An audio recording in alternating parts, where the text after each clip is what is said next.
Deviation को। आपसे बोला गया है कि भाई एक प्रिज्म है, ओके, जिसको हम एक इक्विलैटरल प्रिज्म पे इंसिडेंट, एक मींस एक लाइट रे है जिसको हम इक्विलैटरल प्रिज्म पे इंसिडेंट करा रहे हैं, एंगल ऑफ इंसिडेंस 50 डिग्री है, ठीक है, मान लिया। देन हमने देखा एंगल ऑफ इमर्जेंस 40 डिग्री है। अच्छा बताइए, अभी इस केस में अगर आपसे पूछा जाए डेविएशन कितना है, तो डेविएशन का फॉर्मूला तो ये होता है, किसी भी जनरल केस में लगा देते हैं। तो डेविएशन अभी कितना है, 50 प्लस 40, एंड ए की वैल्यू 60 डिग्री हो जाएगी क्योंकि इक्विलैटरल प्रिज्म है। तो डेविएशन अभी है 30 डिग्री। आपसे बोला जा रहा है बताइए मिनिमम डेविएशन कब होगा, तो मिनिमम डेविएशन कब होगा बताइए। भैया आपको ग्राफ याद रखना पड़ेगा। आपको ग्राफ ऐसा था, कुछ ऐसा गिवन था, बताइए, ऐसा ही ग्राफ था कुछ, ठीक है। इस ग्राफ में आपको दिख रहा है ना कि आप अगर देखें तो अभी आपको जो वैल्यूज गिवन है उसमें दिख रहा है साफ साफ कि आई एंड ई दोनों इक्वल नहीं है। जब आई एंड ई दोनों इक्वल होते हैं उस इंस्टेंट पे जो डेविएशन होता है वो मिनिमम डेविएशन होता है। तो जब आप यहाँ पर देख रहे हैं किसी भी जनरल केस में आई एंड ई अनइक्वल है तो डेविएशन कुछ ज्यादा होगा। जब आप आई एंड ई दोनों के इक्वल कर देंगे, आई की वैल्यू थोड़ी सी कम करेंगे, ई की वैल्यू थोड़ी सी बढ़ेगी, जब दोनों के इक्वल कर देंगे तो उस केस में क्या होने वाला है, उस केस में आप क्या बोलेंगे कि डेविएशन इससे भी कम हो जाएगा। तो मिनिमम डेविएशन की वैल्यू कब होगी, तो और कम हो जाएगी। कितनी होगी, तो लेस देन 30 डिग्री हो जाएगी। तो हमें बी ऑप्शन करेक्ट दिख रहा है, ठीक है ना। तो मिनिमम डेविएशन जो होगा वो 30 डिग्री से भी कम होने वाला है, बी ऑप्शन करेक्ट है, ठीक है। Yes sir. अब इस क्वेश्चन को पढ़िए, देखें, ये भी सेम उसी कॉन्सेप्ट पे बेस्ड है। आपसे बोला जाता है कि बेसिकली एक रे ऑफ लाइट है जिसको हम 53 डिग्री पे इंसिडेंट करा रहे हैं, तो रे 37 डिग्री पे इमर्ज आउट हो रही है, ठीक है। If the angle of incidence is made 50 degree, which of the following is the possible value of angle of emergence? Possible value of angle of emergence क्या होगी, तो इसको पहले मैं ऐसे लिख देता हूँ। पहले मैंने एंगल ऑफ इंसिडेंस I1 ले रखा था, ठीक है। अच्छा फॉर्मूला देखें, डेविएशन का फॉर्मूला ये लिखते हैं हम लोग कि डेविएशन इक्वल होता है I प्लस ई माइनस ए। यहाँ से मैं I प्लस ई को इक्वल लिख सकता हूँ डेल्टा प्लस ए, लिख सकते हैं यहाँ से। तो जब फर्स्ट केस में मैंने एंगल ऑफ इंसिडेंस I1 ले लिया है तो एंगल ऑफ इमर्जेंस E1 मिल रहा है, डेविएशन की वैल्यू डेल्टा 1 थी लेट, plus A angle of prism था, ये फर्स्ट इक्वेशन थी, ओके बेटा, ठीक है, लिख सकते हैं ऐसे। सेकंड केस में क्या हो रहा है, सेकंड केस में आपसे बोला रहा है बताइए पॉसिबल वैल्यू ऑफ इमर्जेंस क्या होगी अगर हमने आई की वैल्यू को बढ़ा दिया। तो ध्यान से देखिए, अभी आपको जो first set of values given है उसमें क्या दिख रहा है आपको कि यहाँ पर देखिए, जब हम आई की वैल्यू को आई मिनिमम के इक्वल रखते थे तब ई की वैल्यू कितनी होती थी, 90 डिग्री होती थी। एंड आप आई एंगल ऑफ इंसिडेंस को बढ़ाते थे, तो एंगल ऑफ इमर्जेंस कम होता जाता था।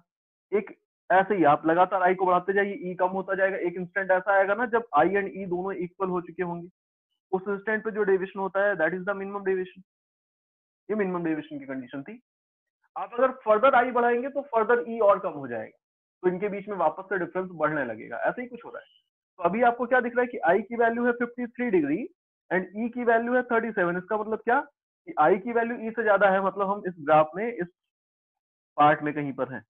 हम ग्राफ में कहाँ पर हैं, यहाँ पर हैं। तो आप अगर आई को वापस से कम करेंगे, आपने 53 से 50 की तरफ किया है, तो एंगल ऑफ इमर्जेंस जो है वो वापस से थोड़ा सा बढ़ा होगा। तो आप इस पॉइंट के क्लोज जा रहे हैं, किसके क्लोज जा रहे हैं, तो आप बेसिकली इस वाले पॉइंट के क्लोज आ रहे हैं। आप यहाँ पर थे ऑलरेडी कहीं पे 53 डिग्री पे, 53 डिग्री से आप इसके क्लोज जा रहे हैं। इस तरफ जाने का मतलब है कि डेविएशन जो होगा वो अब पहले से कम आएगा। फर्स्ट केस में जब आपने एंगल ऑफ इंसिडेंस की वैल्यू 53 डिग्री ली थी, उस केस में जो डेविएशन था उससे कम डेविएशन अब आएगा। लेट अभी डेल्टा 2 बोल देते हैं। तो अब इस बार आप क्या बोलेंगे कि I2 प्लस E2 इक्वल होगा ना डेल्टा 2 प्लस ए के। सेकेंड इक्वेशन है, डेल्टा 1 की वैल्यू से कम है डेल्टा 2, इसका मतलब ये हुआ डेल्टा 2 प्लस ए की वैल्यू लेस देन है डेल्टा 1 प्लस ए से, ओके, ये क्लियर है।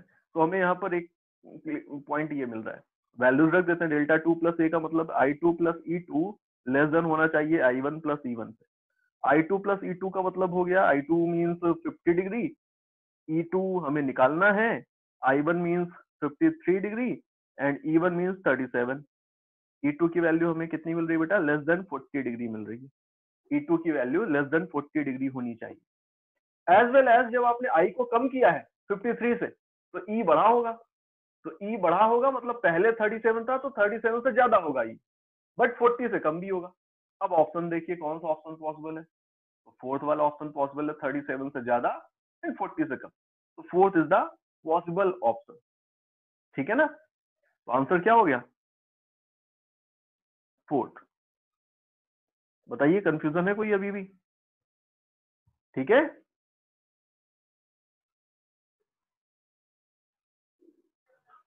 देखिए क्वेश्चन को पढ़िए पहले ध्यान से।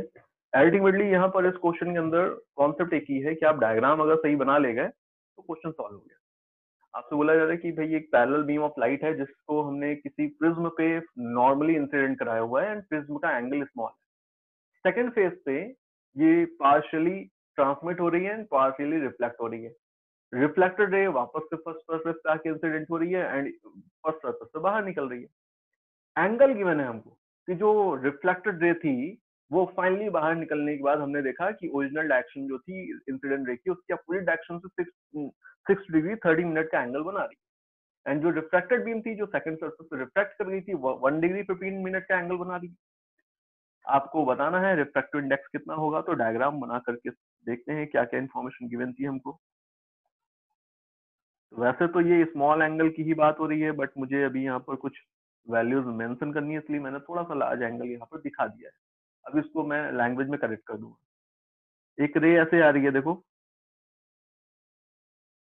ऐसे आई होगी बेटा, नॉर्मली इंसिडेंट होने का मतलब कैसे ही आएगी, है ना। इस पॉइंट पे आने के बाद इस पॉइंट पे आने के बाद यहाँ से एक पार्ट इस लाइट का रिफ्रैक्ट कर गया है, ये देखिए away from the normal bend हो गया होगा क्योंकि यहाँ पर डेंसर मीडियम से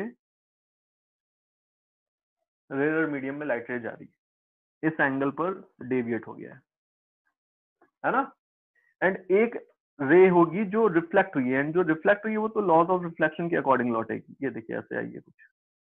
एंड ऐसे आने के बाद इस पॉइंट पर यहाँ पर रिफ्रैक्शन होगा अगेन, ऐसे ये मैंने नॉर्मल ड्रॉ किया हुआ है इस पॉइंट पर। ये रे ओरिजिनली ऐसे जा रही थी but because of the refraction ये ऐसे बेंड हो जाएगी, बिकॉज ऑफ द रिफ्रैक्शन ये ऐसे बेंड हुई होगी। बताइए ठीक है, डायग्राम क्लियर है, ठीक है ना। ये देखिए ऐसा बन गया है।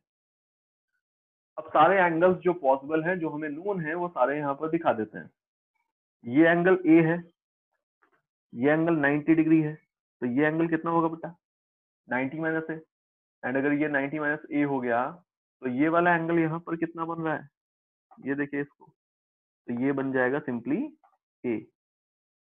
अच्छा ये एंगल अगर ए है तो यहाँ पे रिफ्लेक्शन हुआ है ना, तो ये वाला एंगल भी ए होने वाला है, ठीक है।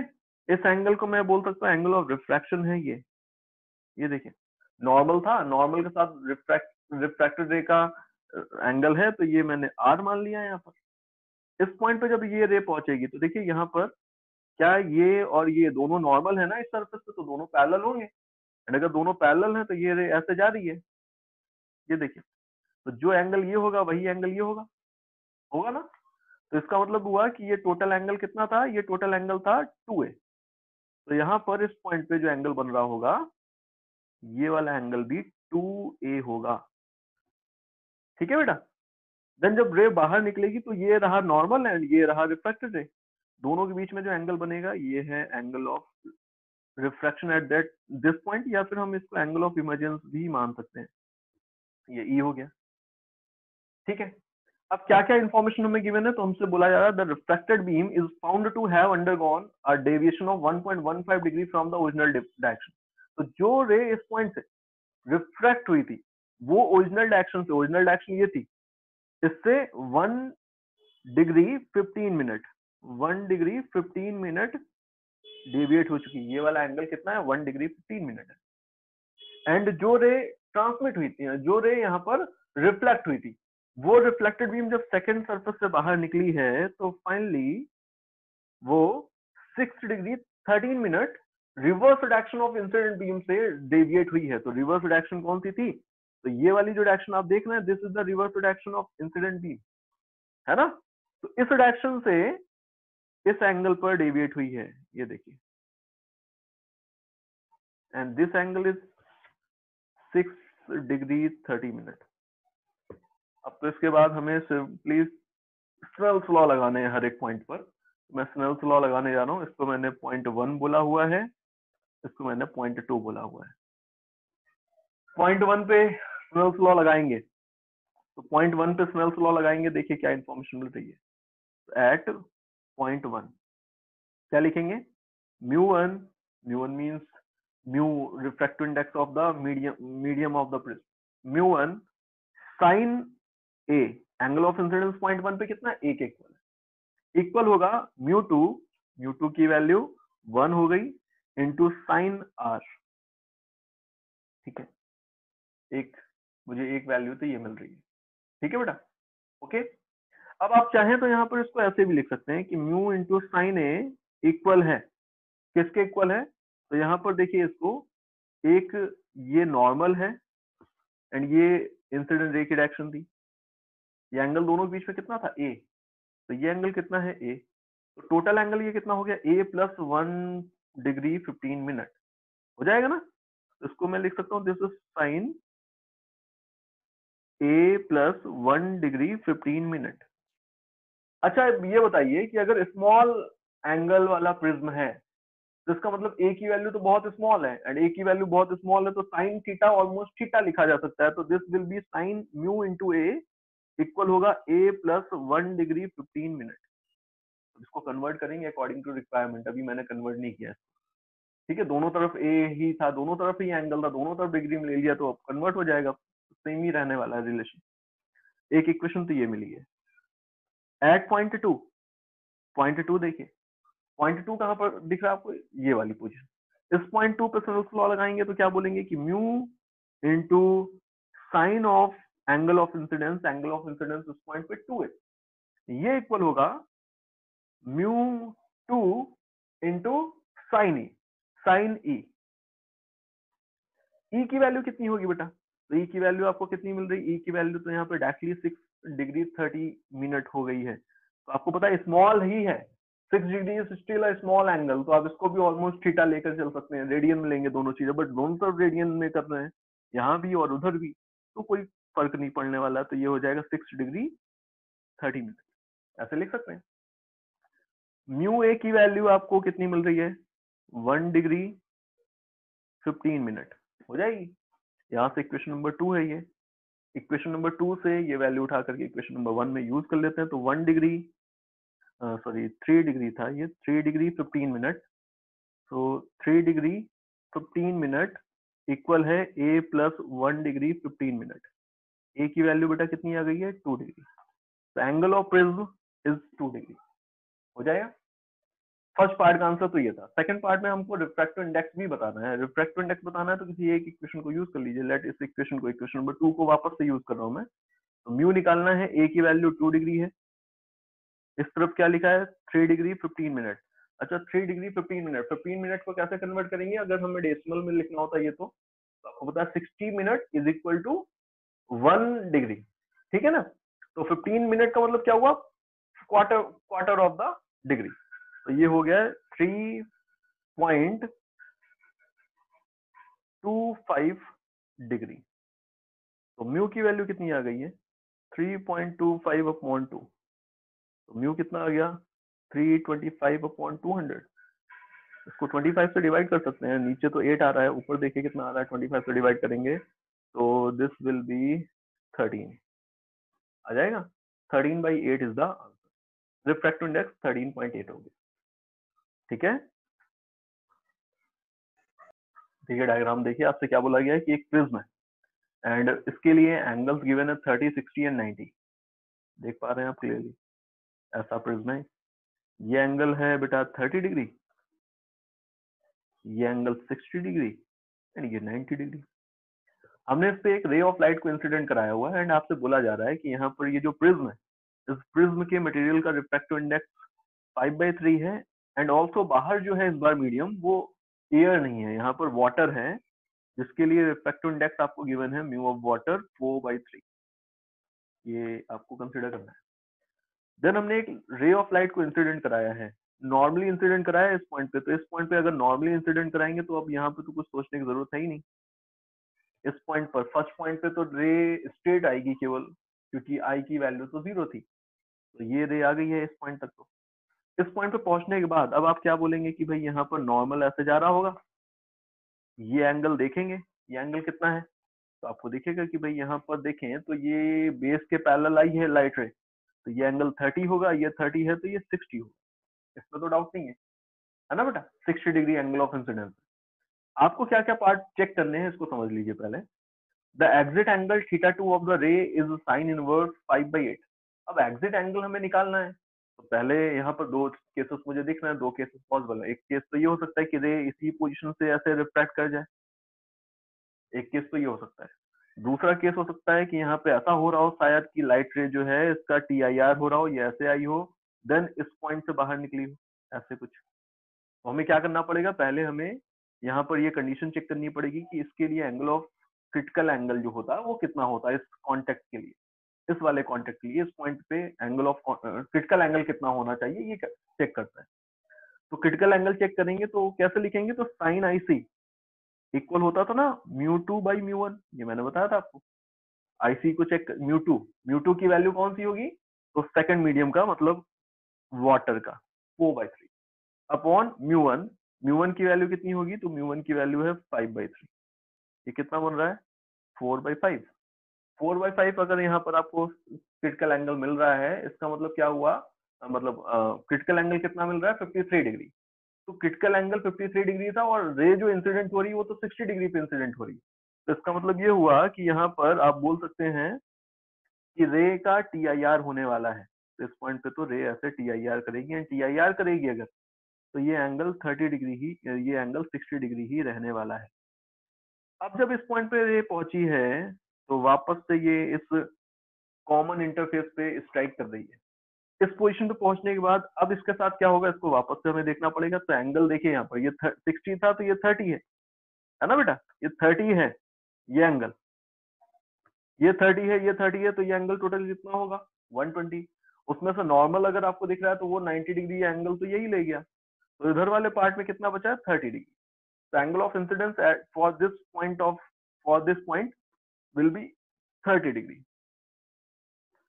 अब जब लाइट रे को आप इस पॉइंट पे इंसिडेंट कराएंगे तो ये बाहर निकलेगी, क्योंकि आपको दिख रहा है कि एंगल ऑफ इंसिडेंस इस पॉइंट पे क्रिटिकल एंगल से कम है, क्रिटिकल एंगल 53 डिग्री है। तो आपको दिखेगा कि ये रे बाहर निकलेगी, बाहर निकलेगी तो ये away from the normal bend होगी, ऐसे कुछ। ये देखिए ऐसे कुछ बेंड हो रही है, ठीक है। इस पॉइंट पे ये जो एंगल है, एंगल ऑफ इमर्जेंस इसको बोल दिया है, यही हमें कैलकुलेट करना है। तो ये पॉइंट 2 मैंने माना हुआ है, लेट ये पॉइंट 2 एंड पॉइंट 1 मैंने माना हुआ है। तो पॉइंट 2 पर क्या बोलेंगे आप, स्नेल्स लॉ लगाइए अगेन। तो क्या बोलेंगे कि μ1 मतलब 5/3 इंटू साइन 30 इक्वल होगा ना μ2 4/3 इंटू साइन E। बताइए ये हो जाएगा, ठीक है ना बेटा, ओके। ये एक्सप्रेशन कितना बन रहा है, तो ये एक्सप्रेशन आपको दिख रहा है, this is 5/8 is equal to sine E की वैल्यू साइन इनवर्स 5/8 आ गई है। E की वैल्यू कितनी आई है, साइन इनवर्स 5/8। फर्स्ट ऑप्शन तो करेक्ट हो गया, एग्जिट एंगल आपको क्या दिख रहा है 5/8 है, ठीक है। देन नेक्स्ट पार्ट तो अब बाय डिफॉल्ट रॉन्ग हो गया। Next part, the total internal reflection eight point P। अब पॉइंट P पे टोटल इंटरनल रिफ्लेक्शन हो रहा था, ये टोटल इंटरनल रिफ्लेक्शन जो है ये बंद हो जाएगा जब हम वाटर के रिफ्रैक्टिव इंडेक्स को बढ़ा दें कुछ सब्सटेंस को डिसॉल्व करके। तो अब इस पॉइंट पे कितना कितना होना चाहिए वाटर का रिफ्रैक्टिव इंडेक्स, सो दैट कि इस पॉइंट पे जस्ट यहाँ पर TIR होना बंद हो जाए। तो जब TIR जस्ट होना बंद होगा उस कंडीशन में हम बोल सकते हैं कि बेसिकली ऐसा कुछ हो रहा होगा। देखिए समझिए, तो भाई इस पार्ट के लिए हमें क्या दिख रहा है कि जस्ट TIR बंद हो, मिनिमम कितना हम रिफ्रैक्टिव इंडेक्स बढ़ाएं बाहर के मीडियम का, सो दैट जस्ट TIR बंद हो। तो जस्ट TIR का मतलब है कि बेसिकली ये वाली कंडीशन जब ऑब्टेन होगी उस कंडीशन में वाटर का नया रिफ्रैक्टिव इंडेक्स कितना होगा ये हमको फाइंड आउट करना है। इसका रिफ्रैक्टिव इंडेक्स तो अभी भी सेम ही है 5/3 है। तो अब इस डायग्राम के अकॉर्डिंग देखिए यहाँ पर ये 90 डिग्री होगा, ये तो 60 डिग्री रहेगा ही, इसको सॉल्व कर देते हैं। आप बोलेंगे μ1 sin 60 इक्वल होगा μ2 मतलब mu dash of water into sin 90। इस रिलेशन को देख सकते हैं आप, ये लिखा है म्यू ऑफ वाटर की नई वैल्यू जो होनी चाहिए वो 5/2√3 होनी चाहिए, है ना। तो आप इससे ज्यादा भी कर देंगे तो भी यहाँ पर TIR बंद हो चुका होगा, मतलब एटलीस्ट आपको इतना बढ़ाना पड़ेगा। ठीक है, देखिए क्या किया है आपसे इस क्वेश्चन में कि 4 रीजन है, रीजन 1 2 3 एंड 4। ठीक है, इन सबके रिफ्रैक्टिव इंडिसेस आपको गिवन है। The angle of incidence theta for which the beam just misses entering region 4, मतलब वो वैल्यू आपको बतानी है थीटा की जिसके लिए जस्ट यहाँ से जो रे है वो 4th रीजन में एंटर ना कर पाए। मैं डायग्राम एक ड्रॉ कर देता हूँ इस इंफॉर्मेशन को सेटिस्फाई करता हुआ।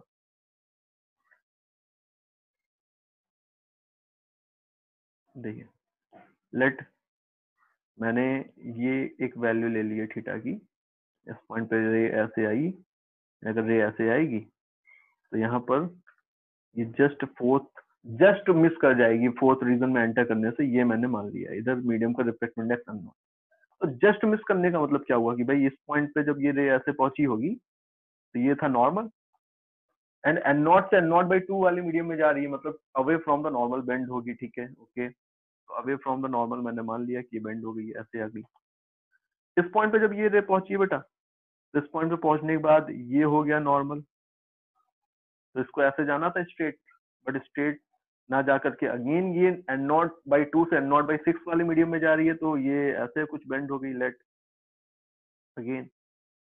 ठीक है, अब जब इस पॉइंट पे ये रे पहुंची है, इस पॉइंट पे पहुंचने के बाद देखिए देखिए देखिए, इस पॉइंट पे पहुंचने के बाद ये जो रे है ये कैसे जाएगी, तो जस्ट इस तरफ जाएगी सो दैट कि यहाँ पर आप बोल सकें, देखिए ये देखिए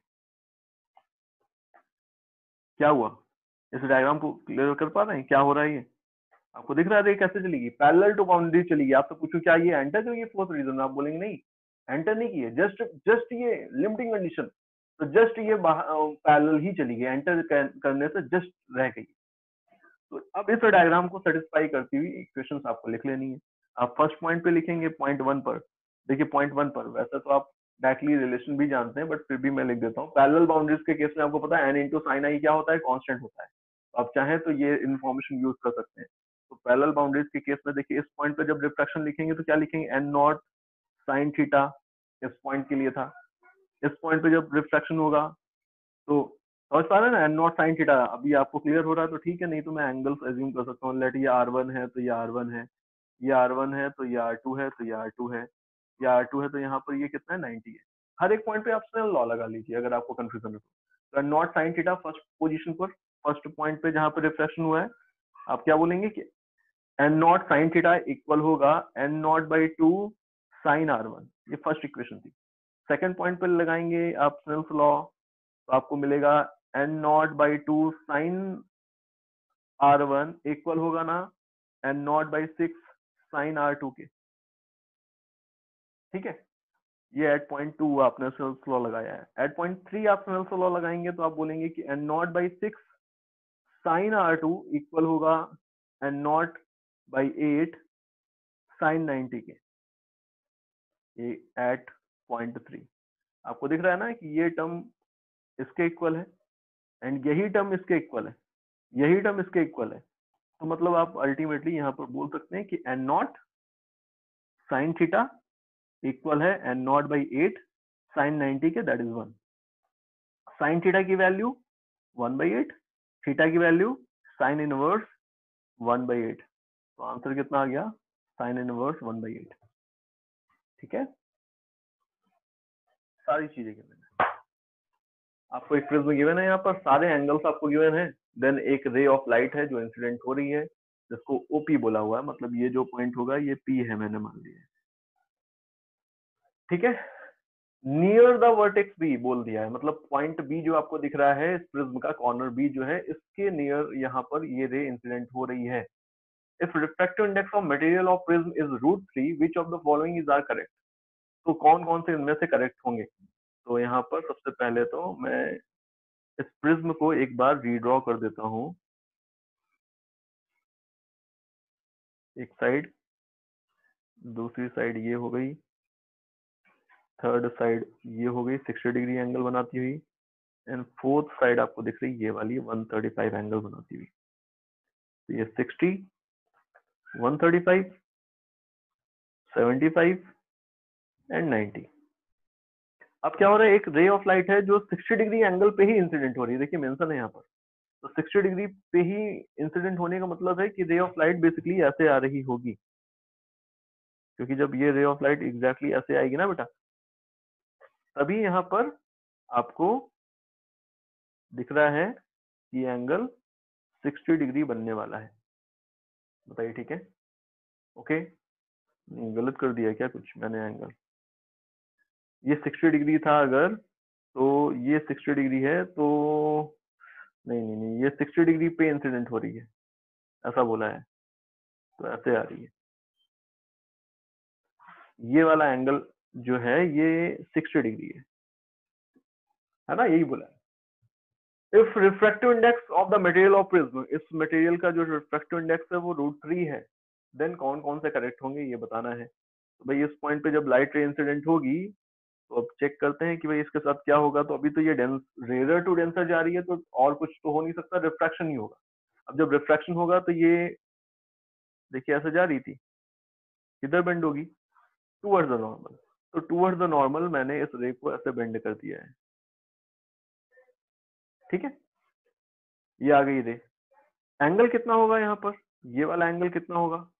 तो इस पॉइंट पर स्नेल्स लॉ लगा देते हैं, पॉइंट पी बोला है ना इसको, right? Point P Snell's law लगाएंगे तो μ1 इंटू साइन 60 इक्वल होगा μ2 इंटू साइन आर।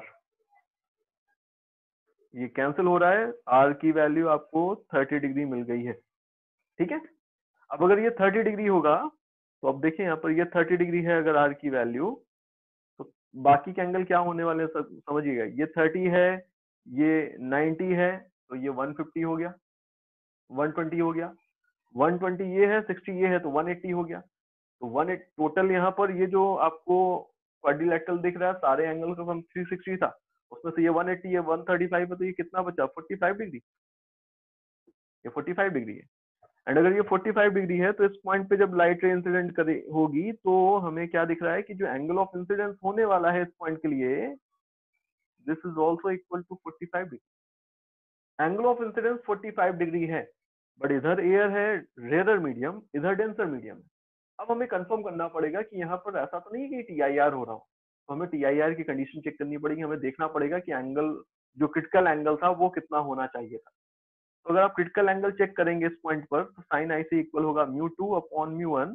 μ1 की वैल्यू, तो μ1 की वैल्यू √3 है। तो क्रिटिकल एंगल आपको दिख रहा है ना कि ये जो साइन IC है, देखिए 1/√2 से छोटी वैल्यू लिखिए ना, तो 45 डिग्री से कम है क्रिटिकल एंगल। क्रिटिकल एंगल कितना है? 45 डिग्री से कम है। एंड अगर क्रिटिकल एंगल 45 डिग्री से कम है, तो यहाँ पर तो आप 45 पे इंसिडेंट करा रहे हैं लाइट रे को। इसका मतलब इस पॉइंट पे TIR होगा इस लाइट रे का। तो ये लाइट रे ऐसे जाने वाली है कुछ, बताइए लाइट रे कुछ ऐसे जाएगी, ठीक है ना? ये देखिए ऐसे जाएगी लाइट रे, ठीक है बेटा? ओके। अब इस पॉइंट पे जब लाइट रे ऐसे जा रही है, तो अब वापस से आपको दिख रहा है कि बेटा ये 15 डिग्री है, ये 45 है, सॉरी 45 था, ये भी 45 है, ये 75 है, तो टोटल कितना हो गया? 120। ये कितना हो गया? 60 डिग्री। ये 60 डिग्री हो गया, तो अब इस पॉइंट पे ये एंगल कितना हो गया? 30 डिग्री। एंड ये अगर 30 डिग्री है, तो लाइट जब इस पॉइंट से बाहर निकलेगी, तो अब इस बार आपको दिख रहा है कि जब ये बाहर निकलेगी, तो ये लाइट रे कुछ ऐसे जाएगी। इस बार angle of incidence critical angle से कम है, तो इस पॉइंट पे जो एंगल ऑफ इमर्जेंस होगा वो मैंने E मान लिया है, ठीक है? डायग्राम क्लियर है आपको? कुछ ज्यादा एंगल्स दिखा दिए, इनको कम कर देता हूं मैं थोड़ा सा।